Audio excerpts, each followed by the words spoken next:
No head coach firings after week 10, but there is an offensive coordinator out. Shane Waldron fired by the Chicago Bears, and the Miami Dolphins handle the Rams on Monday Night Football.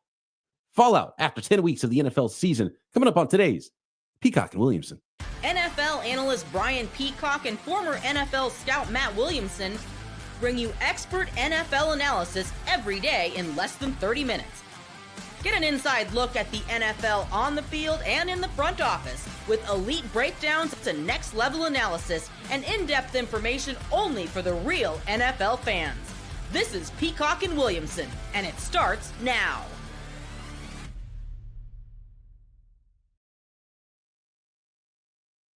Welcome to the Peacock and Williamson NFL Show. Brian Peacock alongside Matt Williamson at BD Peacock at Williamson NFL. Thanks, everybody, for making us your first listen on the Locked On Podcast Network. Your team every day. We love our everydayers, and we appreciate all the new listeners as well, jumping in, hanging out with us every day, talking NFL football. Make sure you subscribe. Please hit that subscribe button right now on YouTube or wherever you are listening to this podcast. And, you know, the thumbs ups and the notifications always help as well. We appreciate everybody for that. Helps us tremendously. And today's episode of Peacock and Williamson brought to you by Ultimate Pro Football GM.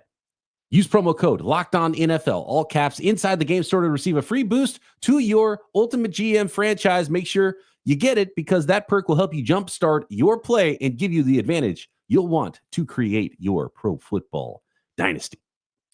All right, Matt, we're going to start with Monday Night Football before we get into our coach conversation, talk about some of the hot seats. I'm actually surprised that Waldron is out right now with Chicago Bears. Not that things have gone great. I'm surprised that he didn't last as long as some other coaches around the NFL, namely some head coaches. So we're going to go through the league and talk about some of the head coaches and some of the jobs around the NFL. And we'll start with the Bears and Waldron. But first, we got to talk about Dak Prescott, who's officially out for the year, and the Miami Dolphins, who defeated the Los Angeles Rams, showing some life on Monday Night Football. 23-15, the final, as the Dolphins went up early and held on late to defeat those Los Angeles Rams. Again, 23-15, the final there. Pretty good showing from the Dolphins here. These are two teams that I think are very even. These are two teams that at 3-6 and 4-5, I'm not believers in either team, but when we made our picks for this game, I thought it was a sort of a pick 'em type of a game. I like the Dolphins top to bottom more than the Los Angeles Rams. But I think in the end, these are two teams that are semi-competitive, but not competitive. And I watched this game and I thought, yeah, these are two middling teams that played a middling football game. Yeah, I think that's well said. I mean, neither team ran the ball very well, but they both moved the football with some consistency. 2 turnovers apiece, stalled some things out for sure. I thought Miami's pass rush was a huge component in this game. They came after Stafford with some success, and the Rams were healthier on the O-line, but it looked like some communication errors, some rust with that group that'll probably get better. A big key to me was one team kept stalling out in the red zone, LA, and Miami didn't. And so that maybe was the difference in the game, settling for field goals as opposed to punching it in here and there. As for Miami, it was a game they had to have. I mean, a loss, I think, puts them in their grave, but it's probably too little too late. I mean, you're 3-6. Does that mean you could only lose one more game the rest of the year? Probably. I don't know if a 9-win team gets in the AFC. And in your division, the NFC West is so competitive right now. Any loss is pretty crucial for the Rams. There's just too many teams, and everyone's at least playing as good as you if you're the Rams, if not better. And so you start dropping multiple games behind, as the Rams have right now. And again, I just don't think they quite have the firepower, and they're a team that kind of takes a step forward, takes a step back. And, you know, if Tua wasn't out this year, I think that the Miami Dolphins would be in a very similar spot. They probably have a couple more wins than they do right now and be in that, 5-6 neighborhood. Or 5-4, 4-5 neighborhood, as the Los Angeles Rams are. I just watched the Rams week to week, and then, there's some blips and they have some good games. They're a kind of an incomplete team right now, and I just don't see it for them. And the Dolphins should be better and showing signs of life on defense with the pass rush, as you mentioned. It's really the offense. Like, they went down and scored immediately, and then they didn't show much offense the rest of the way. And obviously, a 23-15 score tells you there was a lot of field goals, and there was 8 total field goals in this game, 3 of 3 for Jason Sanders. Josh Carty was 5 of 6 field goals. in this game. So 11 and 15, all 15 points respectively for the Rams coming via field goal. And I kind of seen that around the league actually, Matt, with red zone defenses are getting stronger and stronger around the league. Our team's just having a tough time running the ball around the red zone, and it really helps to have those athletic quarterbacks that can take it in themselves, I think, around the red zone right now around the NFL too. Yeah, a couple notes here too. Like, I'm glad you brought up the red zone stuff because I want to look more into that because the league is so heavy cover 2 zone. But when they get to the red zone, you start seeing man and things that you're not as used to as an offense. I wonder if that's contributing to more field goals. And frankly, we should have brought this up yesterday. There were a lot of missed field goals in the league yesterday or on Sunday, not in this game, but on Sunday that were costly. Atlanta comes to mind. 2 things I want to bring up, though. A positive, obviously, with LA is no one's saying these guys are Aaron Donald, but Byron Young, Jared Verse, Kobe Turner, they each had a sack. They're all in their first or second year. I mean, they truly rebuilt a defensive line in 2 drafts, which is really, really impressive and hard to do. So that's a nice building block for the defense. Kobe Turner and Verse, to me in particular, are really encouraging. Fisk is part of that group as well. But you mentioned the Dolphins offense. Like, yeah, the first drive was great.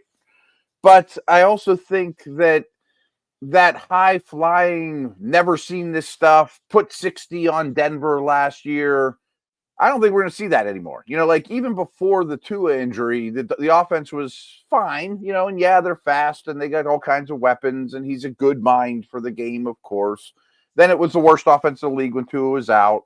And then he comes back and it's good, but it's not special, And not only knuckleheads that drafted Jalen Waddle in their fantasy leagues at the end of the second round or beginning of the third round or something like that, not seeing a lot of fruit on that vine. And Tyreek Hill, I mean, he had the touchdown in this game, which saves it for fantasy owners. 3 for 16 for Tyreek Hill, right, on 4 targets. This is nowhere near that offense that we've seen. And the speed hasn't shown up. Teams just figured them out. Do they need to zig and because everyone's zagging on them right now? Like, I'm not sure what the answer is, but there's nothing high flying about that Miami Dolphins offense this year, even when Tua is in there. No, I mean, Waddle was really productive on the first series and then didn't hear from him forever. A lot of horizontal throws to a Chan. I mean, he's getting a ton of targets for not much production this year. No, and I know Tyreek's been banged up, but it's a hand. It's not like he can't run routes. The rookie Malik Washington getting in there with an 18-yard touchdown rush. But yeah, again, just 2 teams kind of spinning their wheels right now, and it's gonna be a win here, a loss there. I think for both these teams down the stretch. That's what I see. Still time, and obviously the Dolphins need to win these games if they're going to feel like they're in it, and they'll feel competitive. But they're too far out, and the Rams just I don't think are going to be good enough. They're going to be right there at 8, 9, 9, and 8, and it's going to take 10 wins to get in the NFC. Yeah, it's definitely going to take 10 in the NFC, and I think Miami probably just dug too big a hole to come out of, News as of Tuesday, sitting here, Matt, Dak Prescott officially is going to be out for the year. So done for the year. The Cowboys, we talked about these teams maybe having a foot in the grave. The Cowboys, both feet in the grave. They're up to their knees already. Dak done for the year now. And it's going to be a learning experience the rest of the way for the Dallas Cowboys here and start prep for 2025, basically. Yeah, not much to add to it, but I mean, it became official that he's done for the year, and they weren't going anywhere. And would you play Trey Lance at this point? I think I would too. I mean, just to see or showcase him or see if you have something, or you don't have to right now, but get him 5 games at the end of the year at least. Yeah, that's a good way. Rush gets on a heater or something, leave him in there, but you know what he is, though. Looked like it did last week. Let's see Trey Lance, and maybe he looks even worse. And you're like, okay, we can close the book on Trey Lance, but maybe and just for Trey, just for his career, the thing he hasn't done a lot is play. So let the young guy play. And like if I'm Trey Lance and whatever, if I'd play or not, I'm gonna go to like the AFL or XFL. I'm confused about what the spring leagues are now. The dude needs to play football. Any snap I can get. Football since 19 years old. Yeah. And maybe the ship already sailed with him. Maybe there's things behind the scenes, learning issues or something. Who knows? But what do you have to lose? I mean, at least have a package for him every week. And maybe losing is better, too. Maybe he's a total disaster and he's throwing 5 picks a game like he did in that one preseason game. Get a better draft pick because this is about 2025 right now anyway. Yeah. I mean, they're a top-heavy roster. They could use a lot of things. There's no question about that. All right, next, let's talk coaches. Shane Waldron out as Bears offensive coordinator. And let's talk hot seat because there's one coach in particular that as I sit here on Tuesday, and the more I think about it, the more surprised I am that he is still employed by his team. Looking at you, Jacksonville Jaguars. Let's get into all the coaches on the hot seats around the NFL next. Today's episode of Peacock and Williamson is brought to you by Ultimate Pro Football GM. And I'm sure some of you listeners remember Ultimate Pro Football GM from last season. Well, guess what? They're back, and they've added an amazing new game mode that I need to tell you about. The game that has you step into the shoes of a football franchise GM and lead it to glory now has a head coach career mode. Pretty topical with what's going on around the league with some head coach hot seats and coaches getting fired. So on top of getting to build your dynasty as GM, drafting players, signing free agents, trades, and hiring your coaching staff, well, now you get to step in and call those offensive plays during games as well. Additionally, you'll dig the new tools that can help you work through individual training camps and upgraded negotiation systems. So this fun and realistic game just got a lot better. Ultimate Pro Football GM, completely free, has no ads, 100% playable offline, play on the go, anywhere you want to, anywhere as you want to. And here's a special offer for our Locked On listeners. Use the promo code Locked On NFL, all caps, inside the game store to receive a free boost to your franchise. Make sure to get it because this perk will help you jumpstart your play and help you create that dynasty. To download the game, just visit ultimate-gm.com, ultimate-gm.com, or look it up on the app stores. Ultimate Pro Football GM. Start your dynasty today. The next segment of Peacock and Williamson brought to you by FanDuel, America's #1 sportsbook. Get ready to tackle all the NFL action right now with FanDuel because right now new customers can bet just $5 and get $150 in bonus bets if you win. And all of the lines we always talk about here on Peacock and Williamson when we make our picks are all from FanDuel, FanDuel.com, and the FanDuel Sportsbook app. And the FanDuel Sportsbook app gives you everything you need to place live bets on the NFL all in one place. And you get a hunch in the middle of the game, want to check stats. You can find all that as well at FanDuel.com and get informed about the next bets that you want to make. And you'll get started with $150 in bonus bets if you win your first $5 bet. That's FanDuel.com or download the app. Never waste a hunch and make every moment more with FanDuel, an official sportsbook partner of the NFL.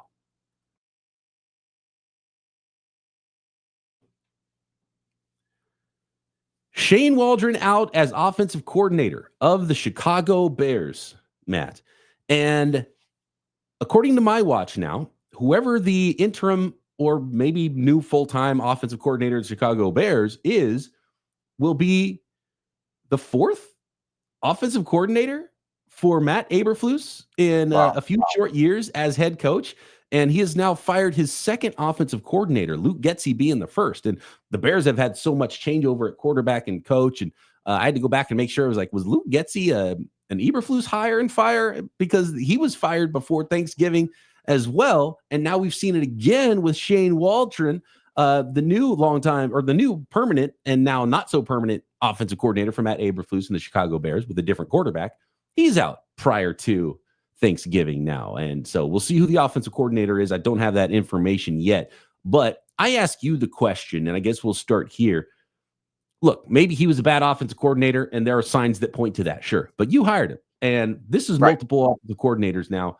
I don't know how you get to stay anymore if I'm the Chicago Bears. And look, again, I want to preface all of this by saying I don't like calling for people's jobs and there's lives and there's families involved. And I'm not out here to say Matt Eberflus has to be fired today, right now. And I know there's some Bears fans that are saying things like that. And I think there's a lot of Bear fans that wanted Waldron out, so they're not upset by that. But how do you survive this if you're Matt Eberflus? Because you're supposed to be in charge of this thing from top down.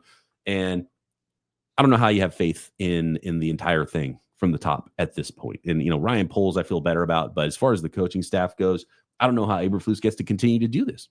I know. And I really think we need to look at this from ownership down. I mean, I know that it's the Hallises and the storied halls, but 1985 was a long time ago. I mean, Gale Sayers was a real long time ago. Like, is this a good organization? I think the answer is no. I mean, they're starting to feel like the Giants is one of these original huge city teams that have had great times, but aren't keeping up with the rest of the league now. And to me, that reflects on ownership. And I make the joke all the time, boy, the Bears haven't had a good quarterback since Sid Luckman. I'm like, well, maybe it's me and it's not you, like in the relationship. I mean, like, if you ruin every good quarterback coming out of school, maybe you're doing something wrong and it's not Trubisky, Fields, Williams, Cutler, et cetera's fault. There's a track record here. And two things that bother me is they keep making the same mistakes in two regards. Is they could have easily moved on from Eberflus and just started anew with you had the first pick in the draft. Like, why bring Eberflus back? And then you're constantly churning through offensive coordinators. You're bringing back, head coaches that are on really short leashes to start a quarterback's career. So again, they're the same mistakes over and over. And then so many people, and probably myself included, on draft day or right around, is like, boy, no first overall pick has ever walked into a better situation than Chicago. Yeah, I mean, DJ Moore and Keenan Allen and Adunze are fun weapons. They absolutely are. But is the ownership, the GM, the staff, the support system really that good? And it reminds me of my complaints about the Bills, and the Bills have corrected this. I mean, I used to be like, why are you going for speed when you live in Buffalo? Like Chicago, they got all those weapons, and DeAndre Swift's a third down back. But they need Jerome Bettis. They need Mike Allstott. You play in a swamp. You play on the Great Lakes with like the slowest track in the league.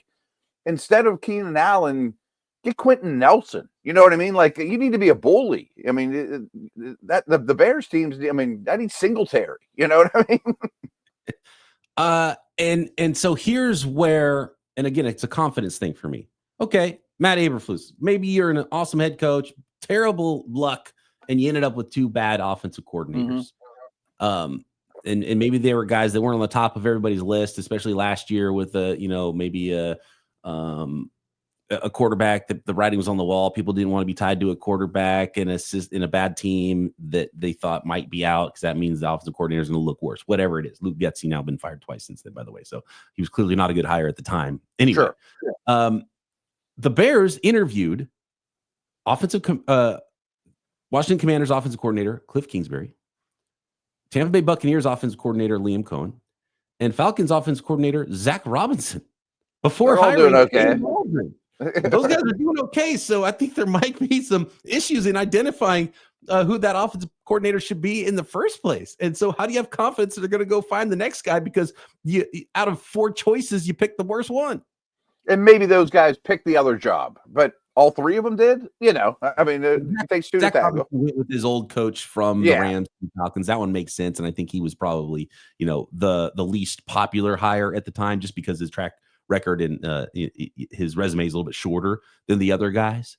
But I mean, Cliff Kingsbury and Liam Cohen have been not only fine, not only on a hot seat, they've been phenomenal for their team. They've been outstanding. Yeah. And you got to think about the timeline too. When you're interviewing those dudes, you're dangling the carrot of, you get to mold Caleb Williams. You didn't know Jaden Daniels was going to be a star. I mean, you'd rather have the first overall quarterback than the second, if you're picking jobs.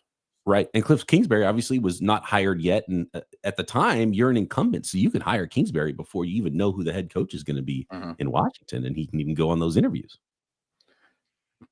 But is Eberflus cooked? I mean, I know that leads us to our next segment, but let's say he promotes a quarterback coach or whoever, and all of a sudden it looks like they've seen a blitz before and can pick it up, and Williams improves. I mean, there is a lot of football left. Can they save their jobs in Chicago? I don't. I have a hard time writing that story, to be honest with you. It's hard for me. I would say that yes, because this signals that his job is safe. Because if I'm ownership, and look, you want to allow your GM to do his job and Ryan Poles, so I'm sure the argument is strong inside the building. But from ownership standpoint, I'm looking down. I'm like, no, absolutely not. You don't get to try again. You've tried. No, right. Enough. Right. Exactly. Right. Guess what? You want to fire your offensive coordinator? Okay. We will change offensive coordinators, but we're changing head coaches too. So I think so. I don't see how you have another opportunity, but he's still there. So I guess that's maybe you hire one of those 3 offensive coordinators that turned you down to be the head guy. You know what I mean? Go get me an offensive-minded coordinator, hot young coordinator type, you know? How about this? Matt Eberflus is going to be available as a defensive coordinator. You could go hire Cliff Kingsbury or Liam Cohen as head coach, and guess what? You could probably hire back Matt Eberflus to be your defense. It's a lot easier to find. Bears D is not the problem. I mean, it's the Eberflus's. Well, I mean, here's the thing: is they got ran all over. They did. I mean, it's bad now, right? And so they're not even the wheels are coming off that high of a level. And true. So yeah, I again, I'm not calling for Eberflus's job. I'm going to call for a job in a second. I'm not doing that right now, but I don't know how he's allowed to do that again. Like, you can't just keep doing the same thing over and over again. But I hate it for Caleb Williams because he's already going to have a new system, and now he's going to have an interim offensive coordinator. I would guess that they're going to change offensive coordinators again in the offseason, whether it's a new head coach or not. But it's the same thing again, as we saw with Trubisky, as we saw with Fields. You can't keep going one and done after you draft a rookie quarterback and have a new coaching staff again. I mean, that's terrible for the. Can't keep doing that, which leads me to, how did they get into here in the first place? And so it's just bad. It's a disaster, in my opinion. Even though the Bears are only 4-5 right now, which is probably why Eberflus has a job still. But they're embarrassing. You know, I mean, like that loss to the Patriots was embarrassing. 9 sacks and, you know, no chance. And I always say, and everybody always says, you know, it takes a village to raise a quarterback. And I mean, I said this around here with Kenny Pickett, let alone the first overall pick. Like, the lunch ladies, the people that, you know, park your car or wash the floors. I mean, the weight room, everything has to be Caleb Williams friendly if this guy's going to hit. And it's not at all. Yeah. And maybe they thought they were ruining his development. It's like, well, we can't have all these sacks. We got to do something, and we can't change the quarterback or the offensive line. So we have to change the offensive coordinator. I mean, he's not without blame either, but he's staying. You know what I mean? Oh, yeah. Well, for now, at least, we'll see, because that can go. That's pretty fleeting as well in the NFL after a couple of years. And there's a new staff come in, and then it's hard again, and then it's like another rookie season. Anyway, I guess we thought the same thing about Trubisky and Fields. You know, he's saying, well, they're not there anymore. I'd probably put Matt Eberflus right now too in my head coach hot seat rankings. And clearly, looking at the NFC North, none of the other head coaches are on the hot seat at all in Green Bay or Minnesota or Detroit. And so that's what you're looking up at if you're the Chicago Bears, even though you're only one game under 500. Yeah, and I guess we'll go division by division, just kind of lay that out. But I think that division speaks for itself. There's 3 that are maybe in the coach of the year conversation, and then there's one that's just a mess. Absolutely. All right, we'll go around the rest of the league. Who's on the hottest seats? And I am actually going to call for one head coach to be fired next. Yeah, me too.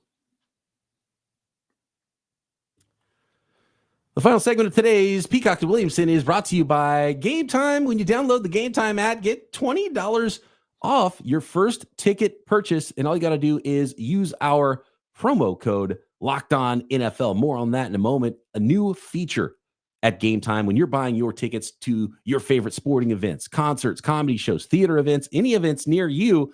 Game Time has a new feature called Game Time Picks that makes getting tickets to see your favorite teams play live even easier. Game Time Picks filters out all the fluff to show you only incredible deals on great seats, so you don't have to waste time searching through thousands of tickets. And you probably know what that's like if you're going to try to catch an NFL football game. And by the way, you can find fantastic last-minute deals and even deals on tickets after an event starts. So many ways to save the best values on tickets at Game Time. Exclusive flash deals, sponsor deals on tickets for football, basketball, baseball, concerts, comedy, and zone deals where you pick the section and Game Time picks the seats for big savings. So take the guesswork out of buying tickets with Game Time. Download the Game Time app, create an account, and use code LOCKEDONNFL for $20 off your first purchase. Terms apply. Again, create an account and redeem code LOCKEDONNFL for $20 off. Download Game Time today. What time is it? Game Time.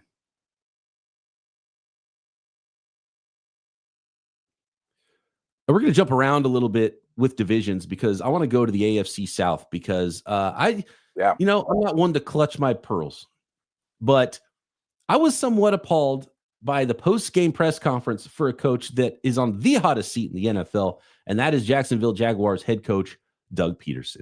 And when he was asked about a play at the end of the game, what the play was from a reporter that ended in a Mac Jones interception. Doug Pederson's response was, I'm not going to get into the specifics of a play because you guys won't understand it. You guys are too dumb and don't know enough football to even figure out what we're trying to do on a football play.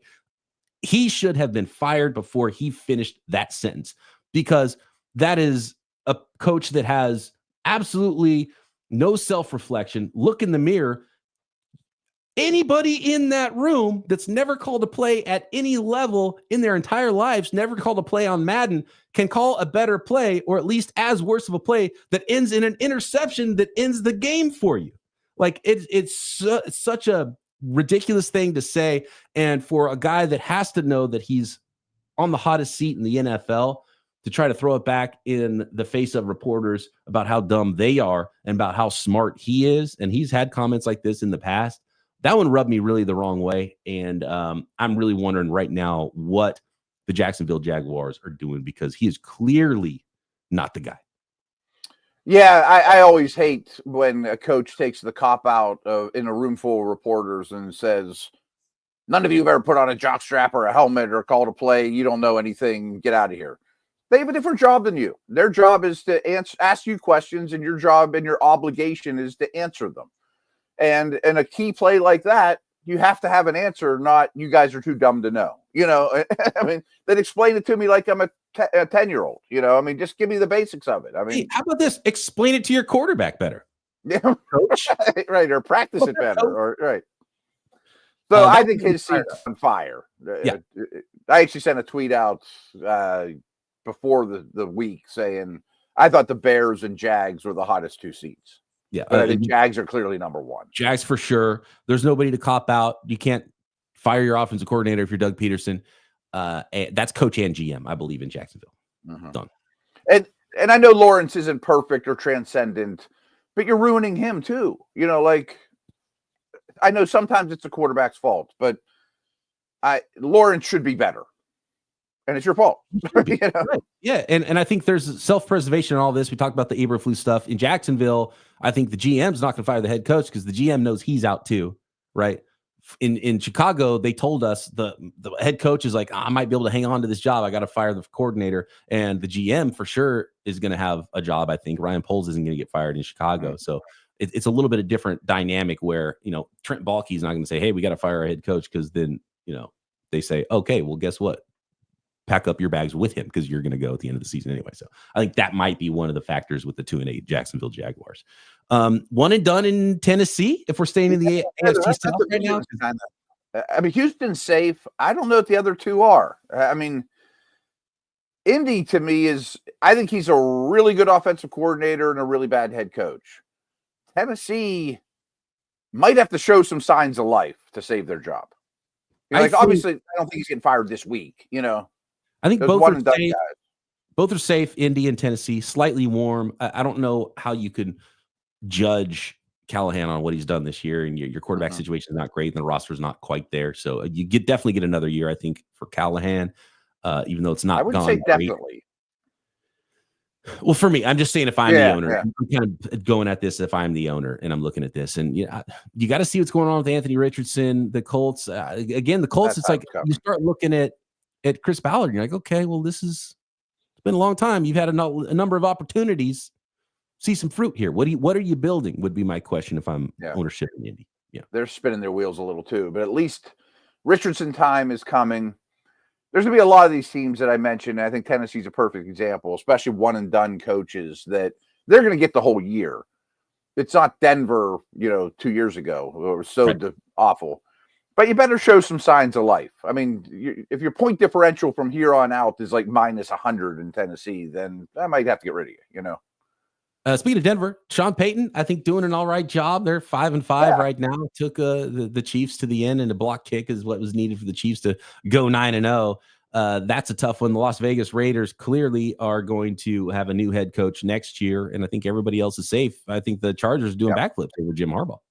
Absolutely. I mean, 3 really well-coached teams, kind of like the NFC North, where you got 3 of the top guys and then a crater, then an awful one. Where do you overcome things? Because we have no quarterback, and we're looking up at Sean Payton, Jim Harbaugh, and Andy Reid. That's tough. You've lost 5 in a row. Like, that's not even a real attractive job. No. Pittsburgh Steelers are the model of consistency in the NFL. Baltimore Ravens, similarly. Talk to me about the Browns and the Bengals. I don't think they're safe. I mean, history shows the Browns are not the most patient organization. And I think we all know what the problem was. I mean, the Watson trade is crippling in terms of the draft picks we gave up. And, yeah, I want to that'd be a terrible job.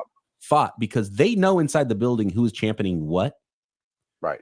So if it was all on ownership, you can't fire ownership. But if the GMs were like, we have to do this, and the head coach was like, I'm not so sure, keep the head coach and fire the GMs, right? Because whoever was in charge of that has to go. And if they were all in on it, then they all got to go.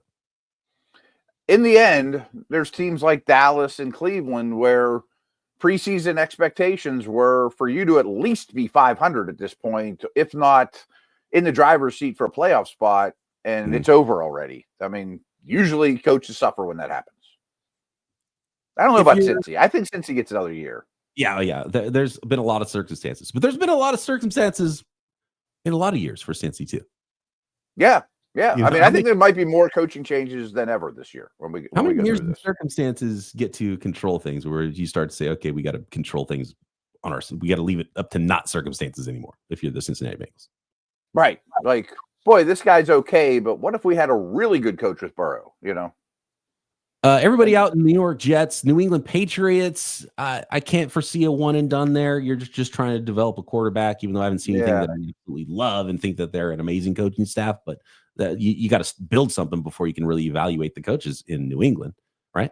I would think, unless again, if the second half of the season's a total disaster and they just won, so I think you run it back most likely.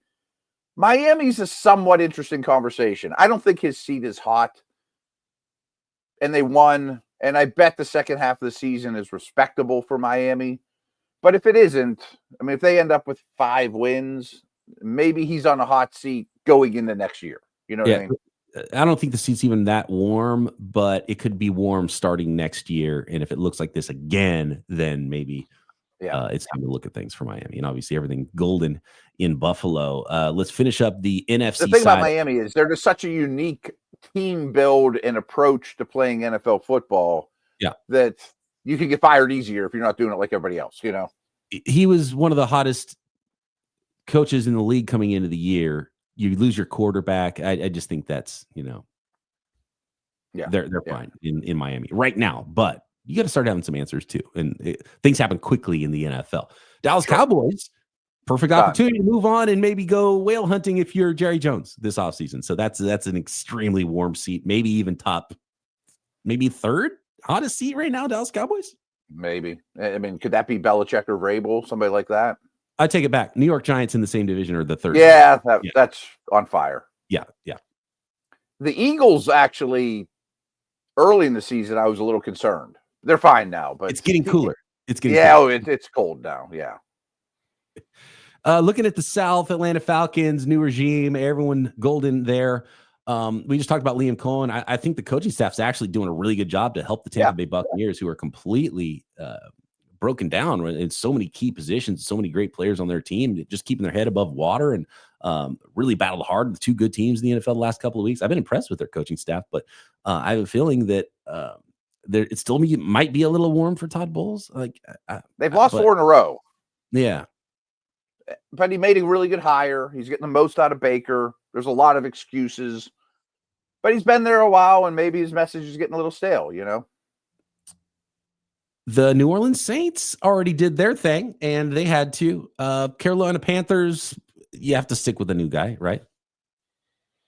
They've been outscored by 143 points. But do we otherwise is the question. But they've won 2 in a row. Does anybody want the job if you fire that guy again too? So Canales is definitely safe for me in Carolina. I give him a 66% chance of returning. At least they're showing signs of life now. Yeah. A plan is forming somewhat, so you gotta keep that going at least. And again, who you gonna hire? I don't know. NFC West, Shanahan safe. McVay is safe unless he wants to retire, and we kind of did that dance last year, and it sounds like he kind of found his groove again. Even though, but what if Stafford hangs it up? Maybe he hangs it up with them, or that would be not a firing, not a hot seat, more of a I'm kind of exhausted and want to take a timeout. So that'd be on McVay, which is a different kind of conversation. Job could be open, but not because he gets fired. I knew this, but I didn't know it, and it still hit me like a ton of bricks last night when they showed the visual. McVay's 38 years old and the third youngest coach in the league. And it feels like he's been there a decade, forever. And a top 5 tenured coach in the league. Yeah, right. I mean, what an amazing... He could coach for 30 more years if he wants, It's insane. Yeah. Right. It's 38. How much do you like Los Angeles? Do you want to keep doing it again? And you don't really get to see it. You don't really get to see that a lot in the NFL, which would be kind of cool to see a team go, win a Super Bowl, break it down, build it back up, and win a Super Bowl again with the same head coach and GM. You don't see that. And our grandkids are looking at him, and he's gray and been on the sidelines for 40 years, and and he could set every record there is to set. Right. Just where coaches go. Absolutely.